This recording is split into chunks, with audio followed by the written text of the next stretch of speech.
গত কয়েক সপ্তাহ ধরে দেশের বাজারে ভোজ্য তেলের এক ধরনের সংকট তৈরি হয়েছে। সেই জায়গাতে আমরা দেখতে পাচ্ছি তেলের দাম যেমন বেড়েছে তেমনিভাবে সংকটও তৈরি হয়েছে। সেই জায়গাতে আজ দুপুরেই মূলত ভোক্তা অধিকার সংরক্ষণ অধিদপ্তরের মহাপরিচালক চট্টগ্রামের পাহাড়তলী ভোজ্য তেলের বাজার মনিটরিংয়ে এসেছেন।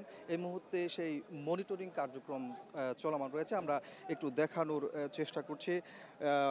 ভোক্তা অধিকারের মহাপরিচালকের সাথে পরিচালকরাও রয়েছেন, একই সাথে চট্টগ্রামের যারা দায়িত্বে রয়েছেন তারাও কিন্তু এই অভিযানে অংশ নিয়েছেন। তারা মূলত এখানে যারা ডিলার রয়েছেন তাদের দোকানগুলো পরিদর্শন করছেন, কি পরিমাণ আসলে এখানে তেল মজুদ রয়েছে সেগুলো যেমন দেখছেন, একই সাথে দাম বাড়ার কারণ কি আহ, এবং কৃত্রিম সংকট তৈরি হচ্ছে কিনা সেই বিষয়গুলো তারা দেখছেন। আমরা দেখতে পাচ্ছি এখানে যারা দোকানদার রয়েছেন, ডিলার রয়েছেন তাদের সাথে কথা বলছেন। বলে রাখি যে আসলে সরবরাহর এক ধরনের সংকট তৈরি করে গেল কিছুদিন ধরে দেশে সয়াবিন তেলের বাজারে এক ধরনের এক ধরনের অবস্থা তৈরি হয়েছে যা ক্রেতা পর্যায়ে ভোগান্তি তৈরি করেছে। আমরা দেখতে পাচ্ছি যে এই বাজারে গত কয়েক সপ্তাহ ধরে 1 লিটার 2 লিটার সয়াবিন তেলের সংকট দেখা দিয়েছে। আবার আমরা এখানে বাজার ঘুরে যেটি দেখতে পাচ্ছি আসলে তারা যারা বিক্রেতা আছেন তারা বলছেন মূলত সয়াবিন তেল নিতে গেলে তাদেরকে আটা সহ অন্যান্য পণ্যগুলোও একসাথে নিতে হচ্ছে। সেই অভিযোগগুলো কিন্তু এখানে অনেক বিক্রেতা করেছেন এবং ক্রেতারাও করেছেন। অনেকটা বাধ্য করা হচ্ছে তাদেরকে অন্য পণ্যগুলো সয়াবিন তেলের সাথে নিতে। সেই জায়গাতে আসলে কেন এই অবস্থা তৈরি হচ্ছে, সংকট আসলে কোন জায়গায়, কেন মানুষকে সয়াবিন তেলের সাথে অন্য পণ্যগুলো নিতে বাধ্য করা হচ্ছে, সেই বিষয়গুলো কিন্তু এখানে মনিটরিং করছেন, দেখছেন এবং তারা জানতে চাচ্ছেন যারা পরিদর্শন টিমে রয়েছেন। বিক্রেতাদের অভিযোগ, তারা বলছেন যে মিলাররা এই যে এক ধরনের সংকট তৈরি করেছে যার কারণে তারা ওই অবস্থায় যে পরিমাণ তেল সংগ্রহ করতে পারছেন সেগুলোই মূলত ক্রেতাদের কাছে বিক্রি করতে পারছেন। তারা তাদের কোনো ধরনের কৃত্রিম সংকট তৈরি করছেন না, এই ধরনের কথা আমাদেরকে জানিয়েছেন। যদিও বাজারের বাস্তবতা বলছে যে বাজারে এক ধরনের তেলের সংকট তৈরি হয়েছে। সেই জায়গাতে তেলের দাম যেমন বেড়েছে তেমনিভাবে আহ, সরবরাহর যে একটা কমতি সেটিও আমরা লক্ষ্য করছি। বলে রাখি যে জাতীয় রাজস্ব বোর্ডের যে একটা হিসেব রয়েছে, গত বছর অক্টোবর নভেম্বর মাসে দেশে তেল আমদানি হয়েছিল 4,60,000 টন এবং চলতি বছর এই 2 মাসে আমরা দেখতে পাচ্ছি আমদানি হয়েছে 2,68,000 টন। সেই হিসেবে 20% কম আমদানি হয়েছে। এদিকে সরকার যে তেলের আমদানিতে শুল্ক কমিয়েছে সেই প্রভাবটি কিন্তু আসলে বাজারে দেখা যাচ্ছে না। আমরা দেখতে পাচ্ছি যে এখানে তেলের আমদানিতে যে শুল্ক কমানো হয়েছে সেই প্রভাবটি বাজারে পড়ছে না, এবং না পড়ার কারণ হিসেবে আসলে যারা বিক্রেতা আছেন, যারা এখানে মিলার আছেন, ডিলার আছেন, তারা বলছেন দাম কমালেও আসলে আন্তর্জাতিক বাজারে তেলের দাম বেড়ে যাওয়ার কারণে তারা দেশের বাজারে চাইলেও আসলে এই দাম কমাতে পারছেন না, এবং সেই জায়গাতে মূলত তারা আহ, যে বাজারের যে বাস্তবতা সেটির আলোকেই মূলত তেল বিক্রি করছেন। আমরা দেখতে পাচ্ছি আসলে ভোক্তা অধিকার সংরক্ষণ অধিদপ্তরের যারা কর্মকর্তা রয়েছেন, বিশেষ করে মহাপরিচালক, তিনি কিন্তু এর মধ্যে বেশ কয়েকটি আহ, দোকান ঘুরে দেখেছেন। আমরাও দেখেছি এখানে বেশ কিছু তেল মজুদ রয়েছে, এবং যারা কর্মকর্তা রয়েছেন তারা বলছেন যেহেতু তেল মজুদ রয়েছে তারপরও কেন বাজারে সংকট তৈরি করা হচ্ছে সেটি তিনি জানতে চাচ্ছেন এখানে যারা বিক্রেতা আছেন তাদের কাছে, এবং বিক্রেতারা বলছেন তারা সংকট তৈরি করছেন না, বাজারে যে পরিমাণ চাহিদা তারা সেই পরিমাণ তেল সরবরাহ করছেন। এই জায়গাতে আসলে বাস্তবতা বলছে যদি চাহিদা অনুযায়ী তেল সরবরাহ করা যায় সেক্ষেত্রে কেন তেলের দাম বাড়ছে এবং সংকট তৈরি হচ্ছে সেটিও কিন্তু প্রশ্ন থেকে যায়। আমরা দেখতে পাচ্ছি এখানে ভোক্তা অধিকার সংরক্ষণ অধিদপ্তরের মহাপরিচালক, তিনি তেলের বেশ কয়েকটি দোকান পরিদর্শনের পর এই মুহূর্তে তিনি অন্য যে ভোগ্য পণ্য আছে, বিশেষ করে পেঁয়াজ পেঁয়াজ এবং আলু, সেই পণ্যগুলো পরিদর্শন করছেন। এখানে কোনো ধরনের সমস্যা তৈরি হচ্ছে কিনা সেই বিষয়গুলো তারা খতিয়ে দেখছেন, তদারকি করছেন। বলে রাখি যে দেশের বাজারে গত কয়েকদিনই কিন্তু আমরা দেখতে পাচ্ছি পেঁয়াজের সরবরাহটা বেড়েছে, এই জায়গায় দামও খানিকটা কমে এসেছে। সেই দাম কমার প্রভাবটি আসলে ভোক্তা পর্যায়ে পড়ছে কিনা সে বিষয়টি এই মুহূর্তে তারা দেখছেন। আমরা একটু দেখানোর চেষ্টা করছি ভোক্তা অধিকারের মহাপরিচালক, তিনি দোকানদারদের সাথে কথা বলছেন এবং এখানে ক্রয় বিক্রয়ের যে রসিদ এগুলো কিন্তু তারা দেখছেন। আসলে ক্রয় রসিদের সাথে বিক্রয় রসিদের সামঞ্জস্য রয়েছে কিনা সেগুলো কিন্তু তারা খতিয়ে দেখছেন। এখানে আমরা দেখতে পাচ্ছি একটু আগে যে তেলের দোকানগুলোতে পরিদর্শন করেছেন সেখানে কিন্তু কিছু অসঙ্গতি আমরা লক্ষ্য করেছি এবং যারা পরিদর্শন টিমে আছেন তারাও লক্ষ্য করেছে। সেক্ষেত্রে তারা বলছেন যে অনেক আগেই তেল কেনা হয়েছে কিন্তু সেই তেলগুলো এখনও বিক্রি করা হয়নি, মজুত করে রাখা হয়েছে। তো সেই জায়গাতে আসলে কেন এই কার্যক্রমগুলো করা হচ্ছে, কোনো অসাধু ব্যবসায়ীরা কৃত্রিম সংকট তৈরি করে আসলে নিজেদের সুবিধা নেয়ার চেষ্টা করছেন কিনা সে বিষয়গুলো দেখছেন তারা। আমরা দেখতে পাচ্ছি বিক্রয় রসিদগুলো তারা খতিয়ে দেখছেন এবং কি কি তারা আসলে অসঙ্গতিগুলো পাচ্ছেন সেটাই আমরা একটু দেখানোর চেষ্টা করছি এবং দর্শকদের জানানোর চেষ্টা করছি।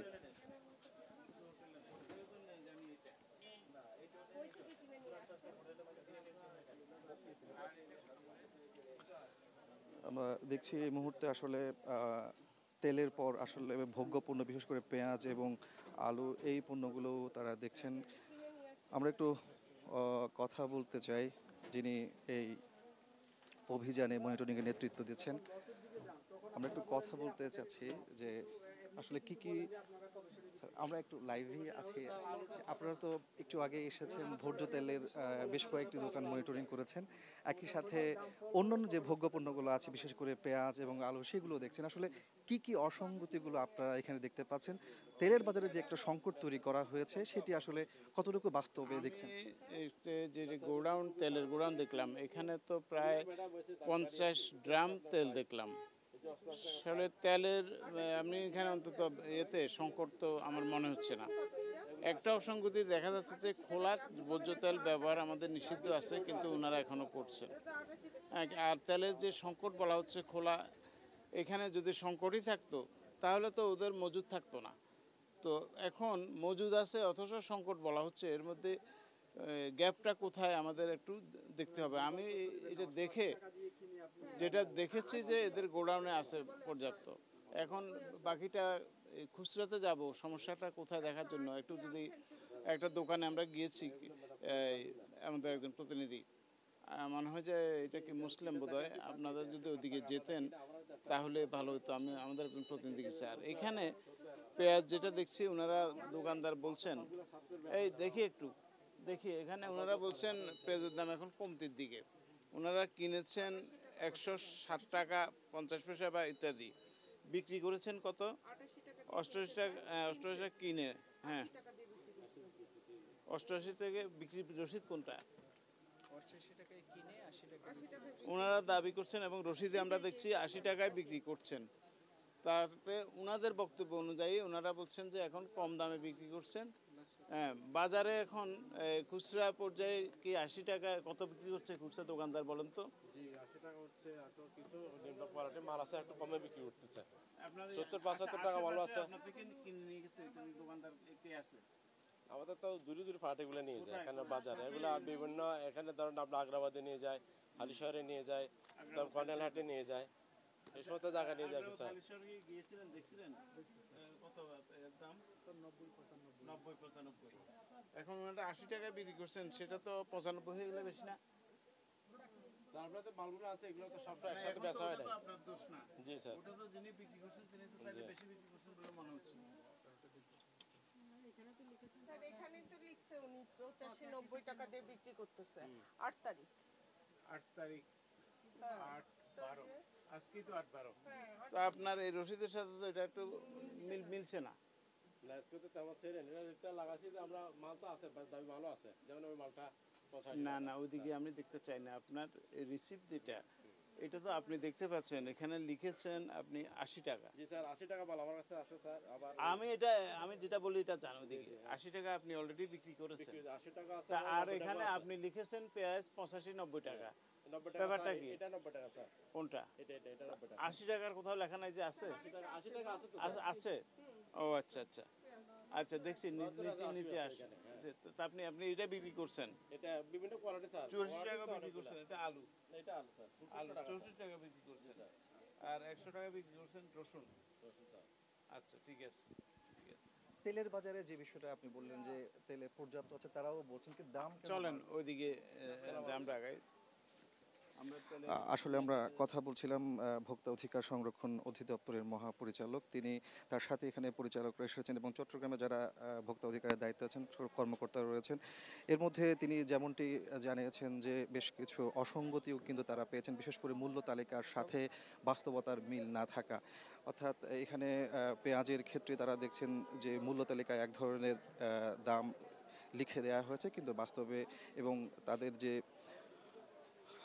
ক্রয় এবং বিক্রয় রসিদ সেখানে কিন্তু অন্য দাম দেখা যাচ্ছে, এমন অসঙ্গতিগুলো মিলছে। আমরা দেখছি এখানে মহাপরিচালক তিনি এখানে যারা ব্যবসায়ী আছেন, ব্যবসায়ী নেতৃবৃন্দ আছেন, তাদের সাথে কথা বলছেন। আসলে কেন এই ধরনের অবস্থা তৈরি হচ্ছে সে বিষয়গুলো জানার চেষ্টা করছেন। একটাতে 18 করে 18 into 15 এরকম। যদি আপনার এখানে দোকানদার কতজন আছে? আপনার এখানে দোকানদার আপনার মতো কতজন আছে এরকম? এই যে মনে করেন আজকে কাস্টমার 10 জন, 10 কে 5 লিটার 5 লিটার দিলে 10 টাকা কফা দিলে চলে গেল। এটা তো চলে গেছে। আপনি আনছেন যে এই আনার মতো আপনার মতো কতজন আছে এখানে? না এটা আনুমানিক 20-30 জন। সবাই যদি এটা এভাবে স্টোর করে তাহলে তো বাজারে তেলের দাম বাড়বেই। তো স্যার আমাদের ডেইলি তো 10-15 কার্টন চাই। না বাজারে তো আপনারা এটা তালাবদ্ধ করে চলে গেলেন। না তাহলে এটা গুদাম, গুদাম। পর্যন্ত স্যার ঠিক আছে, তো গুদাম বললাম, তো গুদামের তখন তো কাউকে পায় নাই। আচ্ছা। কিন্তু বাজারে তেলের দাম বেশি, স্যার, এটা- বলা হচ্ছে যে সাপ্লাই পাচ্ছে না। এখন তো আপনাদেরকে আমি দোষী করতে চাই, আপনাদের কারণেই দাম বাড়েছে। এটা পাইকারি মার্কেট দোকান স্যার, আমার দোকান তো সব জায়গায়- পাইকারি বাজারে বলছে তেল নাই, কেউ কিন্তু আমাকে আপনার বিশ্বাস কাছে আছে। আমরা তা- বিক্রি করছি স্যার। না না না ওইভাবে ভাই 50 কারণ 20 কারণ দেখে সাই এই মেরুন নাই স্যার। এক এই পিস দশ দিবে টাকা দিতে আনি, পারবে। আবার দশ টাকা তাহলে কাস্টমার বাজারে দাম বাড়ছে কেন বলেন দেখি? আমার সাবলে সংকট স্যার। সাপ্লাই সাপ্লাই সংকট হলে তো আপনার থেকে নিয়ে যেত। না কোম্পানি এখন কোন মাল দিচ্ছে না স্যার। মাল যা দিছে তাও তো আপনারা ধরে রেখেছেন। না এটা আমরা চলে যাবে, বিক্রি করছি স্যার। এটা বিক্রি চলে যাবে স্যার। আমাদের বিক্রি এই 10 করলে টাকা- যারা খাবে জি স্যার। তারা তো তাহলে পর্যাপ্ত পাচ্ছে, তার বেশি আপনার কাছে রয়ে গেছে। জি স্যার। তাহলে বাজারে দাম বাড়লো কেন আপনারা বলেন? স্যার আমরা স্যার এখানে- এক মিনিট বলি, আমরা স্যার দিলে 15-20 কার্টন তেল বেশি স্যার। হ্যাঁ সেখানে 12 কার্টন আমরা ছোট নিয়ে বিক্রি করবো, নিয়ে বিক্রি আপনার করবো এই স্যার। যুক্তিতে শুনতে চাচ্ছি না। জি স্যার, কারণটা জানতে চাচ্ছি। স্যার আমি আমাকে বলি এখানে মাল রেট লিখে দিছে, ওই কারণে রেট লিখে দিছে, রেট বার বিক্রি কোম্পানি রেট লিখে দিছে। আপনার এই কারণ আমি একদম কিভাবে জানতে চাচ্ছি। এখন বাজারে তেলের দাম বেশি না কম এটা না বলেন। তেলের বেশি কোলাটা বেশি কোলাটা হ্যাঁ কেউ- কেন? যেটা প্যাকেট কেন? ওটা দাম আচ্ছা, কোম্পানি কেন এটা বলেন? এটা কেন? এটা তো মানে শুনতে নাকি ওই এসালামের মানে তেলের শর্ট হ্যাঁ ওই সাবধান দিতে আচ্ছা, পারতেছে আসেন দেখি এটার মধ্যে আবার ঢুকি। আসেন কই ওই এটা কই? এখন যেটা তেলে গেলাম আমরা দেখতে পাচ্ছি এখানে ভোক্তা অধিকার সংরক্ষণ অধিদপ্তরের মহাপরিচালক তিনি ডিলারদের সাথে কথা বলছেন। খোলা তেলের দাম কেন বেড়েছে সেই প্রশ্নটি কিন্তু ব্যবসায়ীদের কাছে রাখা হয়েছে, কিন্তু তাদের কাছে এই প্রশ্নের সদুত্তর পাওয়া যায়নি। তারা বলছেন যে মিলাররা বাড়িয়ে দিচ্ছেন, যার কারণে তার প্রভাবটি বাজারে এসে পড়েছে। যদিও আমরা দেখতে পাচ্ছি এখানে প্রতিটি দোকানেই কিন্তু 30-40 গ্রাম খোলা তেল মজুদ রয়েছে, অথচ এই সংকটের কথা বলা হচ্ছে। সেই সংকটের জায়গাতে এতগুলো তেল মজুদ থাকার কথা নয়, এমনটি বলছেন ভোক্তা অধিকার সংরক্ষণ অধিদপ্তরের যারা পরিদর্শন টিম রয়েছেন তারা, এবং সেই বিষয়গুলোই মূলত এখন খতিয়ে দেখছেন কর্মকর্তারা। আমরা দেখতে পাচ্ছি এখানে আরও একটি তেলের দোকানে খোলা হচ্ছে, সেখানে আসলে কি পরিমাণ তেল মজুদ রয়েছে এই মুহূর্তে হয়তো সেটি দেখা হবে। আমরা দেখতে পাচ্ছি যে এখানে বেশ অনেকগুলো ড্রামে তেল মজুদ রয়েছে। এই তেলগুলোই মূলত বেশ কিছুদিন আগেই মজুত করা হয়েছে, এখনো পর্যন্ত সেগুলো খুচরা বাজারে দেওয়া হয়নি। সেই কথাগুলোই বলছেন এখানে ভোক্তা অধিকারের কর্মকর্তারা। একই সাথে যারা বিক্রেতা আছেন, ডিলার আছেন, এবং তাদের কাছ থেকে জানতে চাওয়া হচ্ছে এতগুলো তেল মজুদ থাকার পরও কেন বাজারে সেই সংকটটি রয়েছে, এবং সেগুলি বিষয়গুলোই মূলত তারা জানতে চাচ্ছেন। লুজ এবং শুনেন না, আমি যেটা শুনেছি এবং বাইরে থেকে গত 2 দিন থেকে দেখছি, সেটা হলো লুজ এবং এই কন্টেনার দুটারই তেলের দাম বেড়ে আছে। তেলের দাম বাড়ছে কেন কেন কেন কেন এটা বলেন? আমরা যেটা কন্টেইনার ওটার দাম লেখা দিছে কন্টেইনারটা স্যার এখন সরকার থেকে অনুমোদন ওটা তো আমি জানি, কিন্তু সংকটটা কেন? এই যে এটা তো সংকটটা হচ্ছে স্যার এই যে বিভিন্ন কোম্পানিরা এই যে মন্ত্রণালয় বললো না যে 12% বাড়ানোর জন্য, কেজিতে 15 টাকা বাড়ানোর জন্য লিটার তারা মার্কেট সাপ্লাই দিচ্ছে না। যার কারণে মার্কেট কৃত্রিম সংকট এই সংকটটা লুজ এবং কন্টেনার দুটাই। না, লুজের মধ্যে কোনো প্রবলেম এটা, লুজের মধ্যে কোনো প্রবলেম এটা কন্টেনারের মধ্যে আপনারা বলছেন এইটা, তাইলে কন্টেনার যে দিচ্ছে না সংকট আছে, অথচ আপনার দোকানে পাওয়া গেছে কয় কার্টুন? 15 কার্টুন। কেন না একদিন? এটা তো সংকট হওয়ার কথা না। তাহলে তো আপনারা ওটার সাথে সংযুক্ত আছেন। আমি বলবো আমাদের বাজারে এমন একটা জিনিস গাই রেট যেটা আছে, আমরা কোম্পানি রেট যদি 5 টাকা হয়, আমরা 6 টাকা মালটা বেশি, আমরা 6 টাকা তাহলে বাজারে আমি তো আপনাদের কথার সাথে মিল পাচ্ছি না। আমাদের মার্কেটে আপনি রাখেন শর্ট না হলে ওরা সাপ্লাই শর্ট, এটা কোন জায়গায় শর্ট? কোন মনে করেন এখন আমার প্রয়োজন হচ্ছে 100 কার্টন, উনি আমাকে মাল দিচ্ছে 20 কার্টন। হোক না, আপনি 100 কার্টন কেন প্রয়োজন? আপনি মার্কেটের জন্য, কিন্তু মার্কেট তো এখনো 15 কার্টন আপনার কাছে রয়ে গেছে, এটা কেন রইলো? তাহলে চাহিদার সাথে তো মিলতেছে না। আবার কথা বলে একই কথা, ডেইলি 100 কার্টন বিক্রি করেন, 50 কার্টন বিক্রি করেন, কিন্তু নিচ্ছে না। যা আছে তা তো চাহিদা আছে বাজারে, তার চাহিদা আছে না নাকি নাই? তা তো নিচ্ছে, আপনারা রেখে দিলেন কেন? তার মানে বাজারের চাহিদার যে কথা বলা হচ্ছে এখন, আপনাদের কথা অনুযায়ী চাহিদা তার মিলতেছে না। আমাদের বাজারের মধ্যে শর্ট নাই, বাজারে শর্ট নাই, শর্টটা তাহলে দামটা ভালো কেন? তাহলে দাম বেশি কেন? বিভিন্ন এলাকাতে ওই যে কোম্পানিরা বললাম 15 টাকা 1 লিটার বাড়ানোর জন্য ওরা সাপ্লাই কম দিচ্ছে, কেজি তারা 15 টাকা বাড়ানোর জন্য মন্ত্রণালয় যে রিকোয়েস্টটা করছে।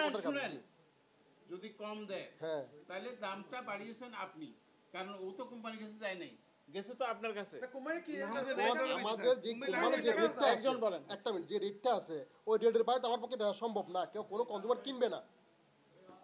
মানে আপনাদের কথাগুলো আমি মিল পাচ্ছি না কি জন্য? প্রথম হলো যে আপনাদের কাছে যতটুকু আছে এখন জিরো নাই, তার মানে আপনাদের কাছে বাইরে চাইলে আপনাদের কাছে অন্তত 15 কার্টন আছে। তো মাল যদি থাকে বাইরে চাইলে, তাহলে দাম তো বাড়ার কথা না, নাকি আপনাদের থেকে দাম বেশি নিচ্ছে? তাহলে আপনারা বাড়ান নাই, তাহলে বাইরে তো দাম বাড়ানোর কথা না, বাড়লো কেন? বাইরের মার্কেটের মধ্যে হ্যাঁ সাপ্লাইটা কম হলে বাইরে খুচরা দোকান যারা ওরা বাড়াইতে পারে, আমরা হোলসেলার পাই না।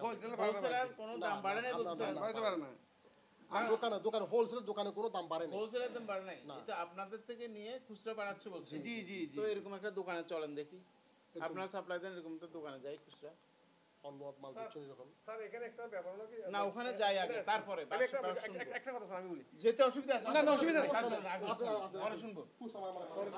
দর্শক, এতক্ষণ আমরা দেখছিলাম আসলে পাহাড়তলির যে তেলের ডিলাররা রয়েছেন, বেশ কয়েকজন ডিলার একটু আগেই মূলত ভোক্তা অধিকার সংরক্ষণ অধিদপ্তরের মহাপরিচালকের সাথে কথা বলছিলেন। দাম কেন, তেলের দাম বাড়ছে, কিংবা সংকটটা আসলে কোন জায়গায়, সেই বিষয়গুলো তারা খতিয়ে দেখছেন। এই ক্ষেত্রে এখানে যারা বিক্রেতা আছেন এবং ডিলাররা আছেন, তারা বলছেন মূলত সংকটটা আসলে তাদের পর্যায়ে নয়, সংকটটি মিলার পর্যায়ে রয়েছে। আর মিলাররা যে দামটি নির্ধারণ করে দিচ্ছে, সেই দামেই মূলত তারা এই তেলগুলো বিক্রি করছেন। অর্থাৎ তারা বলছেন যে যারা খুচরা বিক্রেতা রয়েছেন, এই খুচরা বিক্রেতারাই মূলত বাজারে তেলের দাম বাড়িয়ে দিচ্ছেন, মিলার কিংবা ডিলার পর্যায়ে এই সংকটটি নেই।